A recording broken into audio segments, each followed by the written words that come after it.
Hello friends, आज हम NCERT गणित कक्षा 10 के बुक से प्रश्नावली 5.2 के प्रश्न संख्या 6 से हल करेंगे।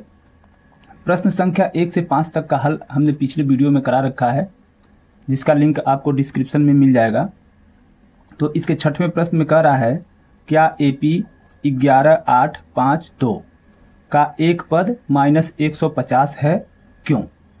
ये हमें पूछ रहा है कि ये -150 जो है इस AP का पद है या नहीं है, आखिर क्यों नहीं है, ऐसे हमें बताना है इसको चेक करके।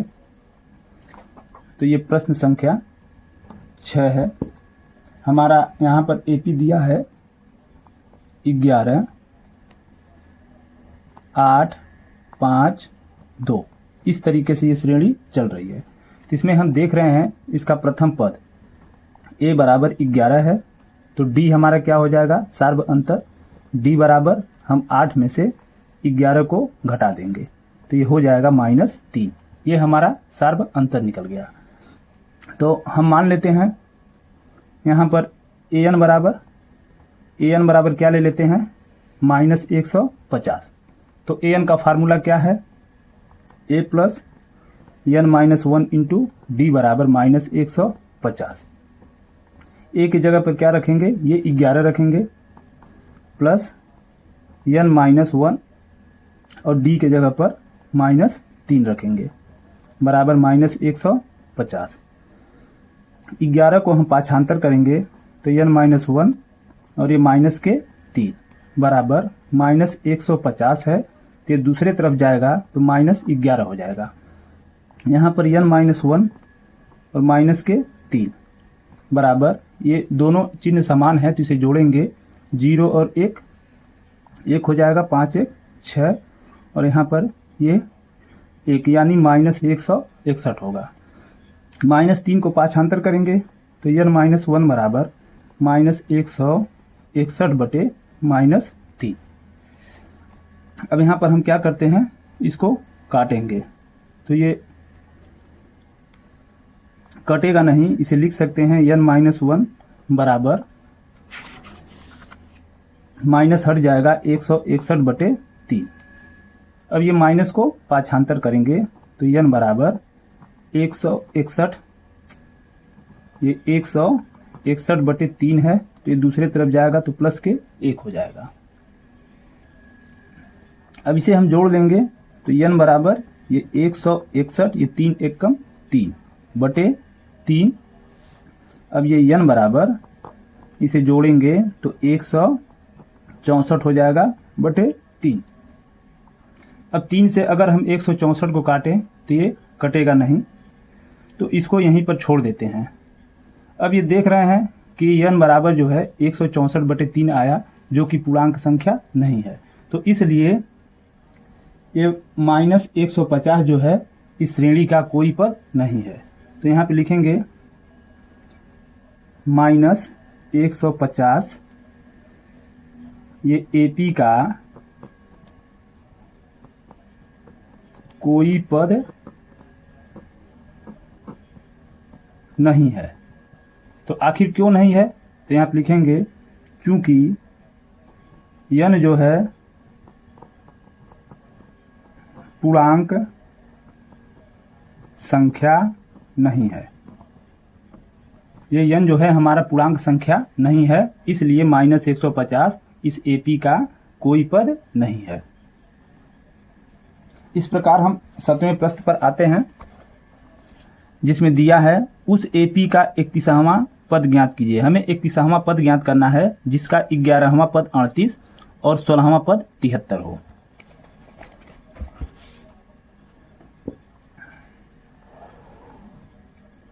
ये प्रश्न संख्या 7 है।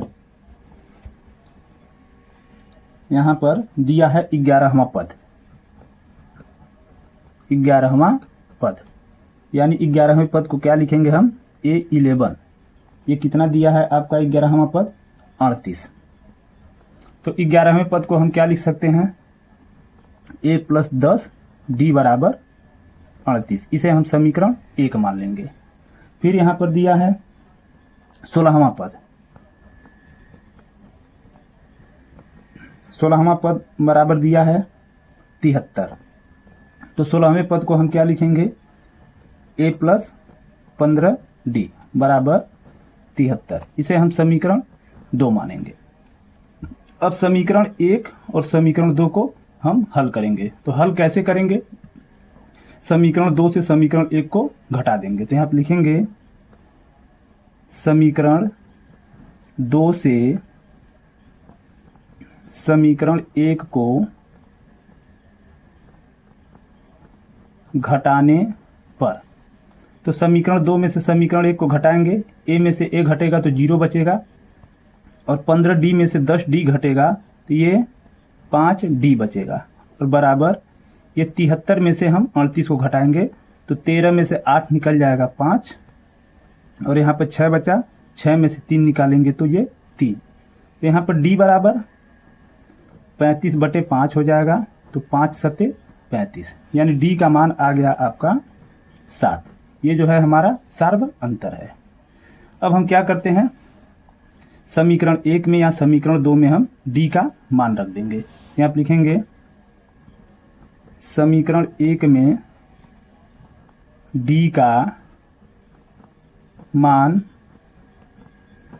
रखने पर, समीकरण 1 आपका क्या है, a प्लस 10 d बराबर 38।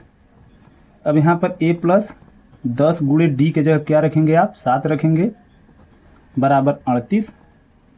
a प्लस 10 सते 70 बराबर ये 38 हो गया। अब यहाँ पर a बराबर 38, ये माइनस हो जाएगा 70, तो a बराबर 70 में से 38 घटाएंगे, यानी 10 में से 8 निकालेंगे 2, यहाँ 6 बचा, 6 में से 3 निकलेगा 3, यानी -32। a का मान आपका क्या आ गया, -32। अब हमें निकालना है 31वां पद। तो यहाँ लिखेंगे 31वां पद। 31वां पद आपका क्या होगा, a प्लस 30d। 31वें पद को हम लिख सकते हैं a प्लस 30d। तो a की जगह पर हम क्या लिखेंगे, -32 प्लस 30 गुणे d के जगह क्या लिखेंगे, ये 7 लिखेंगे। 7 लिख दिए, तो ये -32 अब प्लस 30 का गुणा 7 में करेंगे तो 210। अब 210 में से 32 को हम निकाल लेंगे, तो 10 में से 2 निकलेगा 8, यहाँ 0 बच गया, फिर 10 में से 3 निकलेगा 7, और यहाँ 1 बच गया, यानी इसका 31वां पद जो है 178 हो गया। ये आपका आंसर। अब इसके अगले प्रश्न संख्या हम 8 पर आ जाते हैं, जिसमें दिया है एपी में 50 पद हैं, जिसका तीसरा पद 12 और अंतिम पद 106 है। इसका 29वां पद ज्ञात कीजिए। तो इसमें बता रहा है जो समांतर श्रेणी है उसमें कुल 50 पद हैं।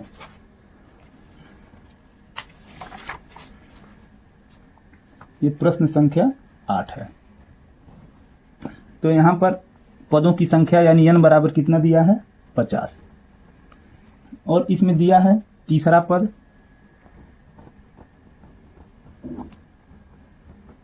तीसरा पद बराबर 12। तो तीसरे पद को हम क्या लिख सकते हैं, a प्लस 2d बराबर 12। इसे हम समीकरण 1 मानेंगे। और यहां पर अंतिम पद क्या दिया है, 106।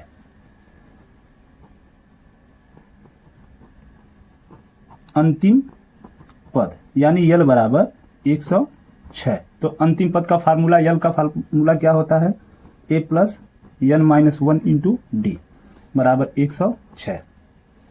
a की जगह पर a ही रहेगा, प्लस n की जगह पर क्या हम रखेंगे, 50 रखेंगे। तो 50 माइनस 1 इंटू डी बराबर 106, यानी a प्लस ये 50 में से घटाएंगे तो 49, डी बराबर 106। इसे समीकरण 2 रख लेंगे। अब समीकरण 1 और 2 को हम हल कर देंगे।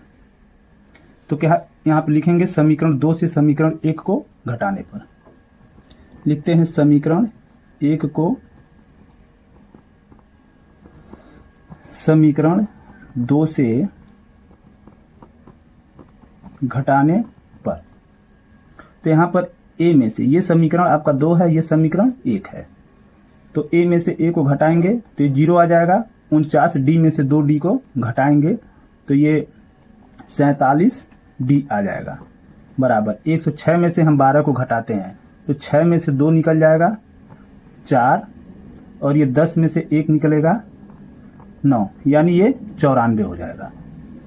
अब हम डी का मान निकालें तो डी बराबर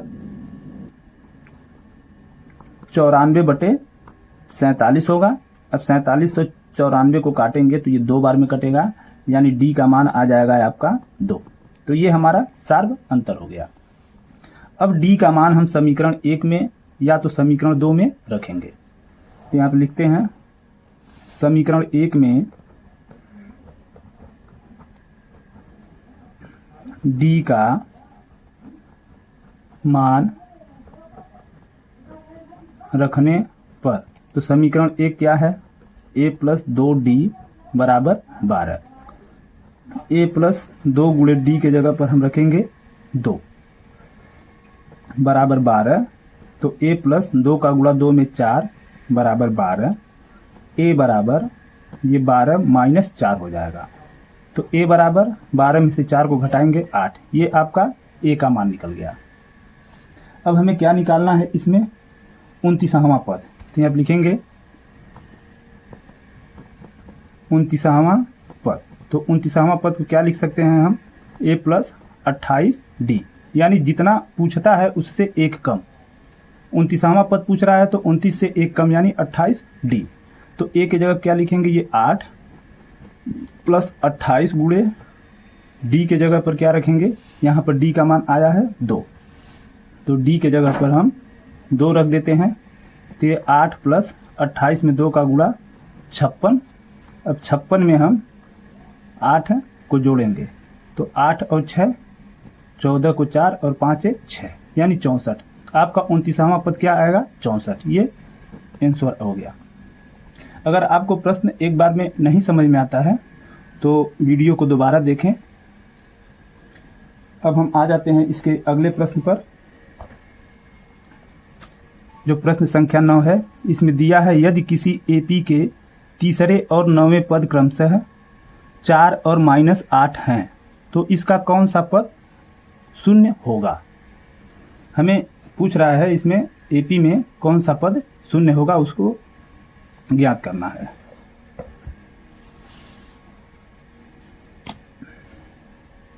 तो ये प्रश्न संख्या 9 है। तो यहाँ पे तीसरा पद, एपी का तीसरा पद, तीसरा पद, तीसरे पद को हम लिखेंगे A3।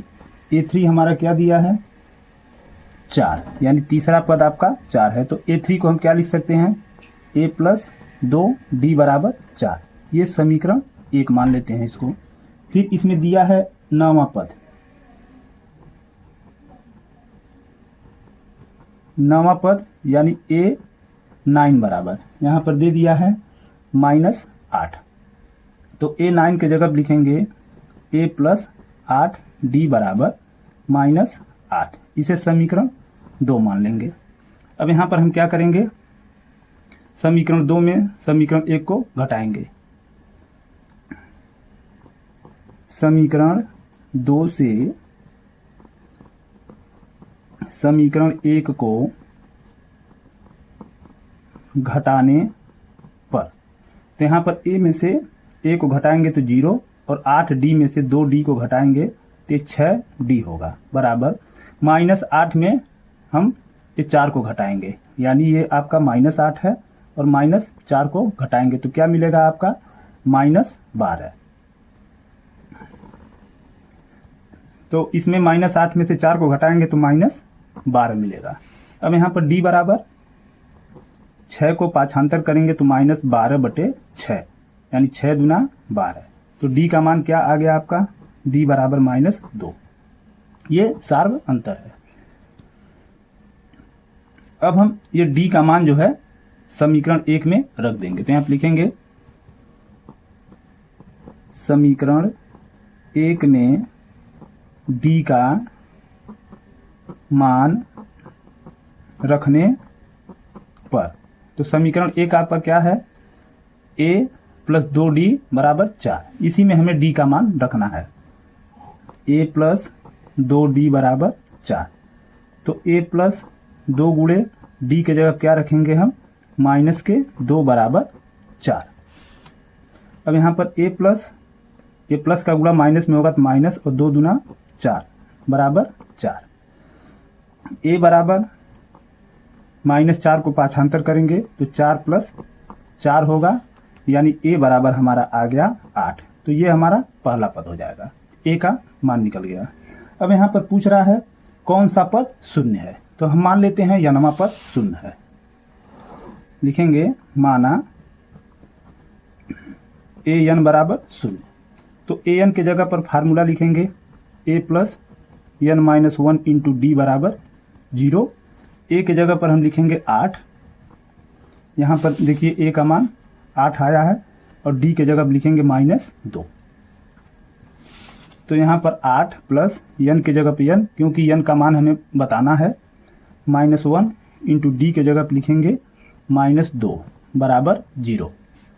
8 को हम पाछांतर करेंगे तो n-1 बराबर, ये यहाँ पर -2 है, बराबर ये 0 है, ये इधर जाएगा तो -8। अब यहाँ पर n-1 बराबर, यहाँ 0 में से -8 ये निकलेगा तो -8, और ये -2 को पाछांतर करेंगे तो बटे में -2, 2 से काटेंगे 2 चौक 8, यानी n-1 बराबर क्या आएगा, ये 4 आएगा। तो ये -1 को पाछांतर करेंगे तो n बराबर 4 प्लस 1 होगा, तो यहाँ n बराबर आपका आ जाएगा 5, यानी इस श्रेणी का पांचवा पद शून्य है। लिखेंगे AP का पांचवा पद शून्य है। ये आपका आंसर हो गया। अगर प्रश्न आपको अच्छे तरीके से समझ में आ रहे हैं तो वीडियो को लाइक कर दीजिए और चैनल को सब्सक्राइब कर लीजिए, ताकि हम सारे वीडियो का अपडेट आप तक पहुंचाते रहें। अब हम इसके अगले प्रश्न संख्या 10 पर आ जाते हैं। प्रश्न संख्या 10 में दिया है किसी AP का 17वां पद उसके 10वें पद से 7 अधिक है, इसका सार्व अंतर ज्ञात कीजिए। तो चलिए इसको हल कर लेते हैं।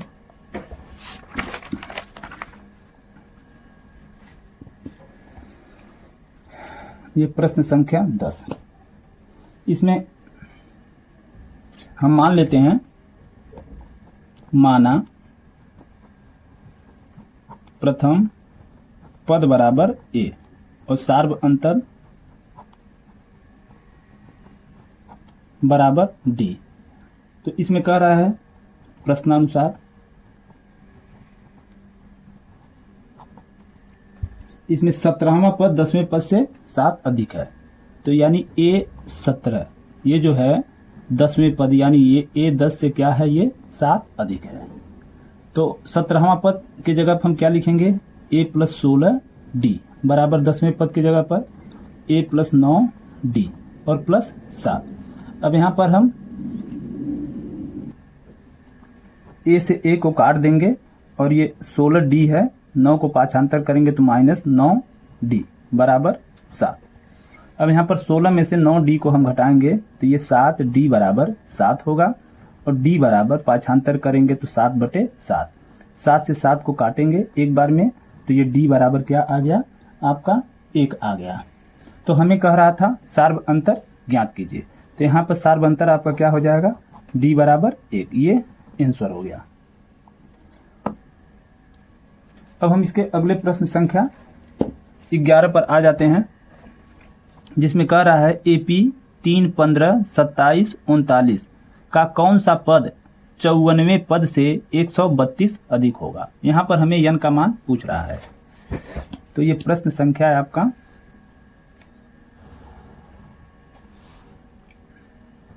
11 है। तो यहाँ पे लिखेंगे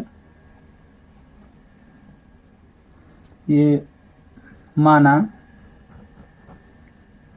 an बराबर, यानी nवां पद जो है 54वें पद से 132 अधिक है, यानी a 54 प्लस 132। तो हमें n का मान ये बताना है। तो an की जगह पर हम क्या लिखेंगे,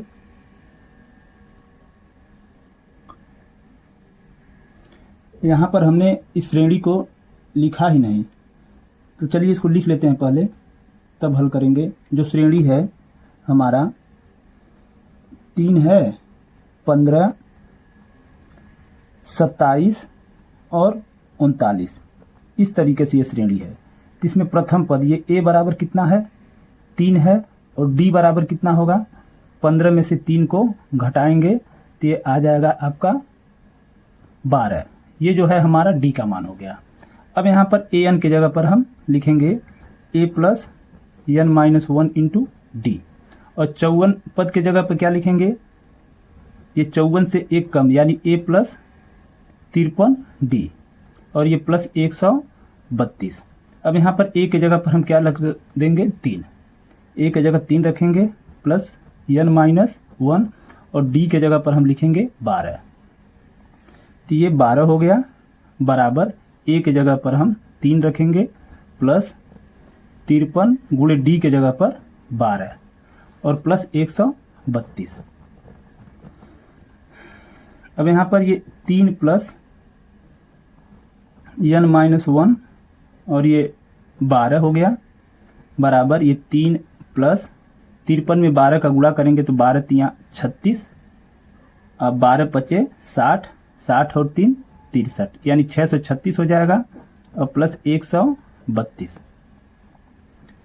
अब इसमें हम ये 3 प्लस n माइनस 1, यहाँ पर इंटू में 12, यहाँ पर इसको जोड़ देते हैं। ये 6 और 3 9, और 9 2 11, और 3 3 6, 1 7, और 6 और 1 7 हो गया। और इस 3 को हम पाछांतर करेंगे तो n माइनस 1 ये इंटू 12 है, बराबर 771, ये माइनस 3 हो जाएगा। अब यहाँ पर n माइनस 1 और ये इंटू 12, बराबर इसको घटाएंगे, 11 में से 3 निकल जाएगा, 8 बच गया, यहाँ पर बचेगा ये 6, और ये बच गया 7। अब हम 12 को पाछांतर करेंगे तो n माइनस 1 बराबर 768 बटे 12।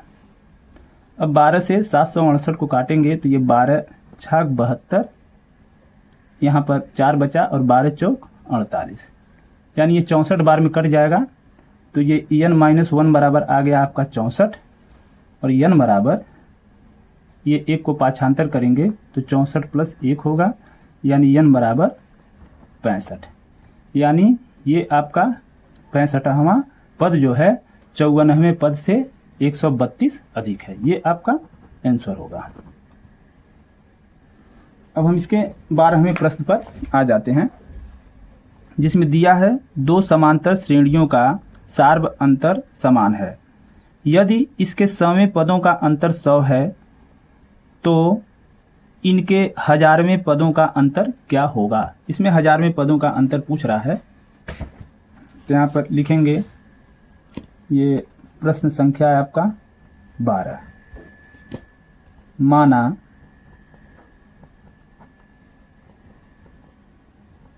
पहले समांतर श्रेणी में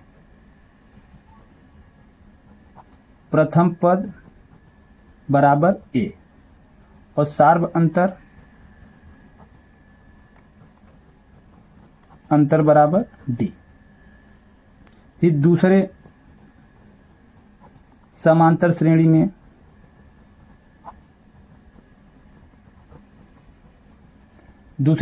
श्रेणी में हम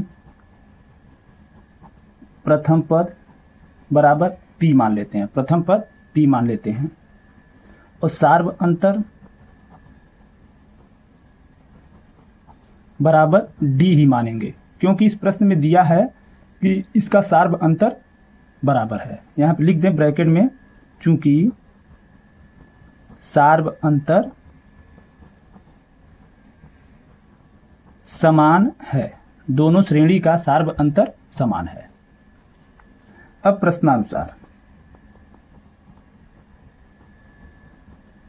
प्रश्नानुसार। तो इसमें कह रहा है पहले समांतर श्रेणी का समापद, यानी a प्लस समापद क्या हो जाएगा, a प्लस 99d, और माइनस दूसरे समांतर श्रेणी का समापद, यानी दूसरे समांतर श्रेणी का समापद होगा p प्लस 99d।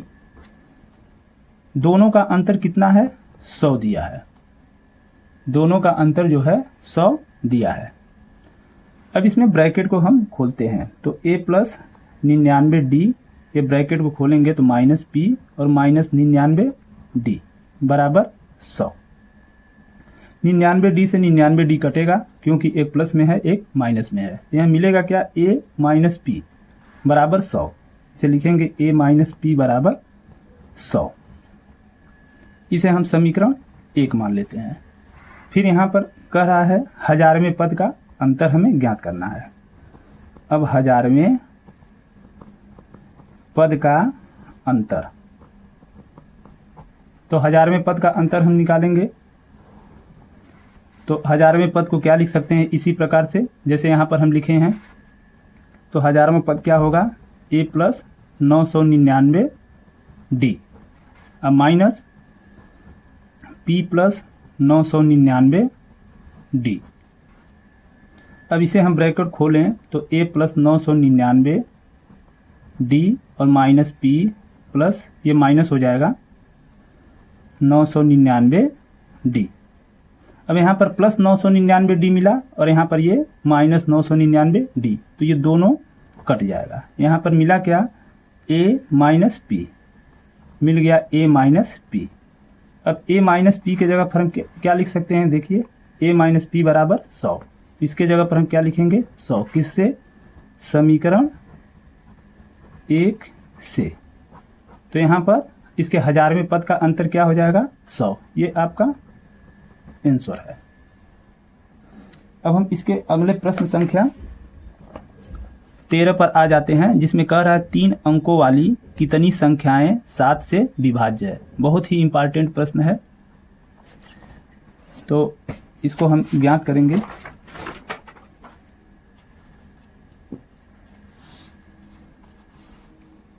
ये प्रश्न संख्या 13,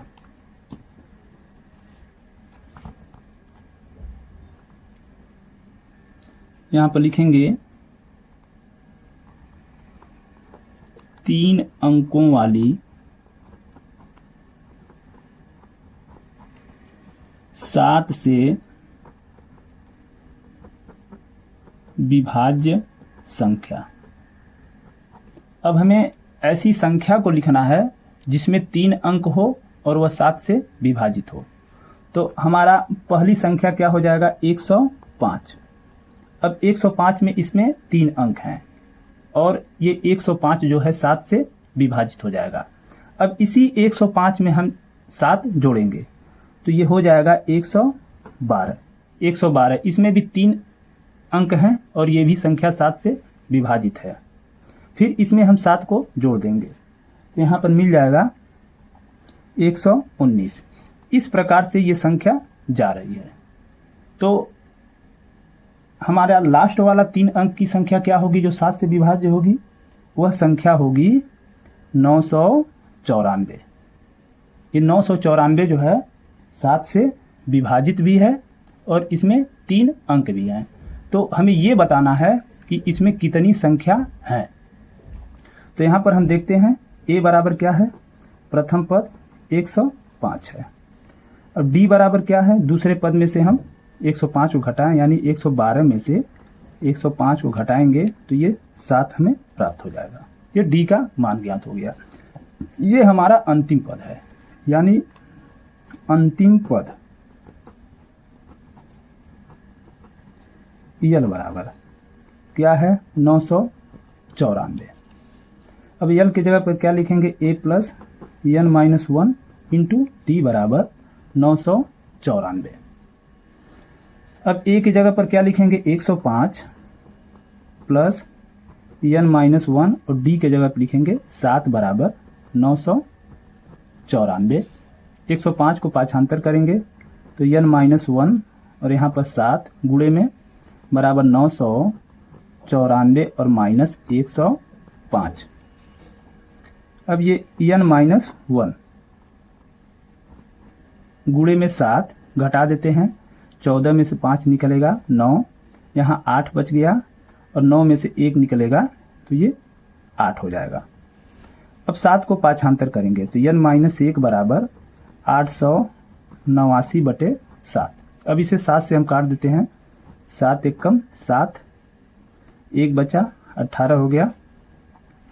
अब 7 दूना 14, 4 बचा 49, 7 सत्ते 49, यानी 127 बार में ये कट जाएगा। तो n-1 बराबर आ गया आपका 127। तो ये n बराबर 127 प्लस 1 यानी n बराबर आ जाएगा 128। यानी कुल कितनी संख्या है? 128 संख्या है जो कि 7 से विभाजित होगी। ये आपका आंसर है। अब हम इसके अगले प्रश्न संख्या 14 पर आते हैं। यह भी बहुत ही अच्छा प्रश्न है जिसमें दिया है 10 और 250 के बीच में 4 के कितने गुणज हैं। तो हमें 4 का गुणज बताना है। ये प्रश्न संख्या 14। तो आप लिखेंगे 10 और 250 के बीच 4 के गुणज। अब 10 और 250 के बीच 4 के गुणज कितने हैं? 10 से बड़ा और 250 से छोटा। तो 10 से बड़ा कौन सी संख्या होगा? 12। 12 जो है 4 का गुणज है क्योंकि 12 4 से विभाजित हो जाएगा। इसके बाद क्या होगा? 16 होगा, यानी 4 का पहाड़ा पढ़ते चले जाइए। 4 तियां 12, 4 चौका 16, 4 पचे 20। इस तरीके से ये बढ़ता जाएगा। अब कहाँ तक जाएगा? ये 248 तक, क्योंकि 248 250 से छोटा भी है और ये 4 का गुणज भी है। तो हमें बताना है कि कितने गुणज इसमें हैं। तो यहाँ पर प्रथम पद हमारा क्या होगा? a बराबर 12 और सार्व अंतर d बराबर 16 में से 12 को घटाएंगे तो ये 4 प्राप्त हो जाएगा। ये सार्व अंतर हो गया। ये अंतिम पद है। तो यहाँ पे लिखेंगे अंतिम पद। यल बराबर कितना है? 248। यल की जगह पर क्या लिखेंगे? a plus n-1 into D बराबर 248। a की जगह लिखेंगे हम 12 प्लस n-1 इंटू डी के जगह पर हम लिखेंगे 4 बराबर 248। यहाँ पर 12 को हम पाछांतर करेंगे तो n-1 एक गुणे में 4 बराबर 248 माइनस 12। तो n-1 बराबर, इसे घटाते हैं, 8 में से 2 निकलेगा 6, 4 में से 1 निकलेगा 3 और ये 236 होगा। और इस 4 को पाछांतर करेंगे तो 236/4। अब इसको हम काट देंगे, 4 पचे 20, तो यहाँ पर 3 बच गया, 36 हो गया, 4 9 36, यानी ये 59 बार में कटेगा। n-1 बराबर आ गया आपका 59। अब 1 को पाछांतर करेंगे तो n बराबर 59 प्लस 1 यानी n बराबर आ जाएगा 60। तो इसमें पदों की संख्या कितनी होगी? 60। यानी 60 ऐसा 4 का गुणज है जो कि 10 और 250 के बीच में है। ये आपका आंसर हो गया।